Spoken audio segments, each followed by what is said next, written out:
So no, I do not really think that I did it. At least not on purpose. I believe I probably did, because joking is actually a form of discrimination.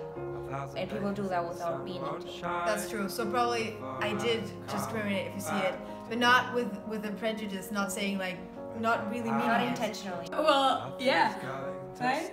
Yeah, I think me too. Like, I think we've all discriminated because, well, it's obvious if we just like look at someone in a bad way because they're different. Because they're different, which I believe we all have. Yeah. Well, yeah. Yeah, and I think so that everybody did without conscious, but everybody did it. It's not that. But I didn't. You didn't realize, yeah. Yeah, I didn't do it.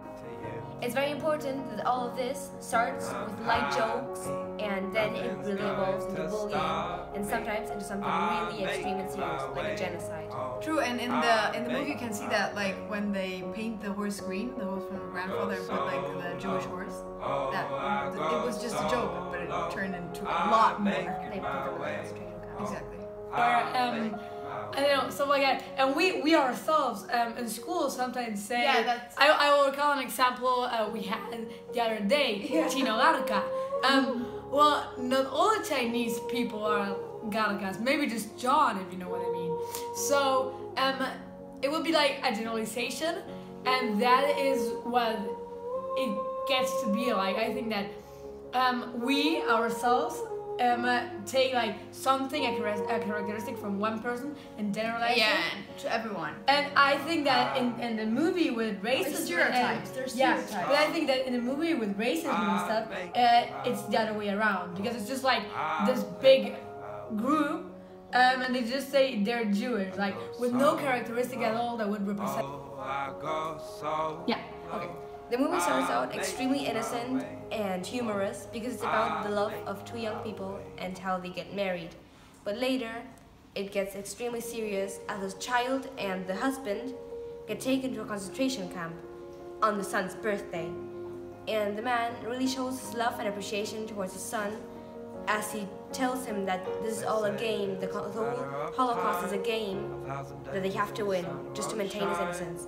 There you can really see the horrors of the Holocaust, and you can feel the prejudice that Nazi Germany had towards every single Jewish person.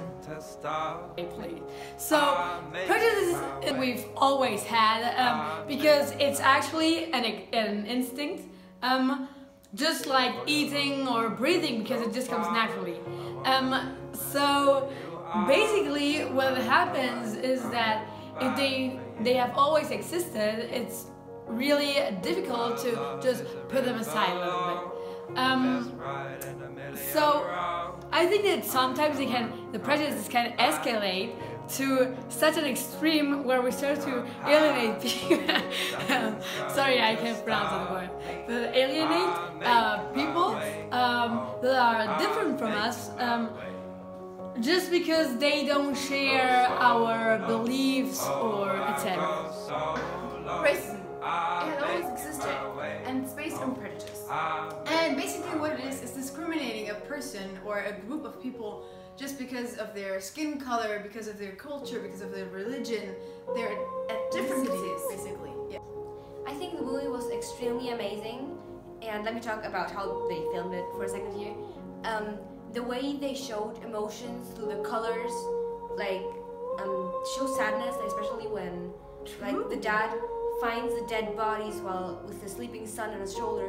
It's extremely blue and gray, and I think they managed that extremely well, just to show the fact that it was extremely depressing, and just it takes the color out of their life. When they get to a concentration camp, the movie starts getting grayer and grayer, and at the end it colors up again because it has a pretty happy ending, you know. And I think the movie was made pretty realistically, but not enough so it was like forbidden from theaters and stuff and schools. And it's extremely good to teach people, and it softens it a bit, like the reality, the harsh reality, but not as much as other movies do.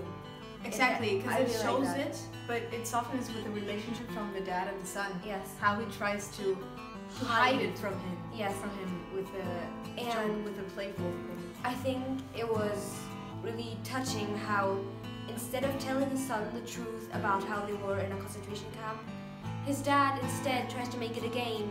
So when the son finds out, he instead focuses on the fact that his dad tried so hard to make him believe that it was all fake, that it was all actually just something that you had to win. Nothing where people died and or suffered. really serious. And the fact that he risked his life with doing such things. No, just hiding the son when he shouldn't be there and stuff like that. It's incredible. It's really like the relationship between a father and son. It's amazing. Yeah, it's really sweet. So. This film is amazing because it showed us the life of a Jewish person before the concentration camp,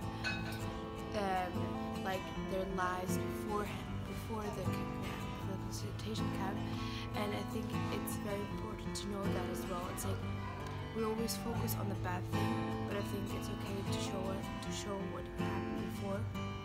But I think this film showed us as well the love from a dad to his son, because like the sacrifices he makes, like doing this bad thing that happened, like concentration camp, doing it as a game. I think that's really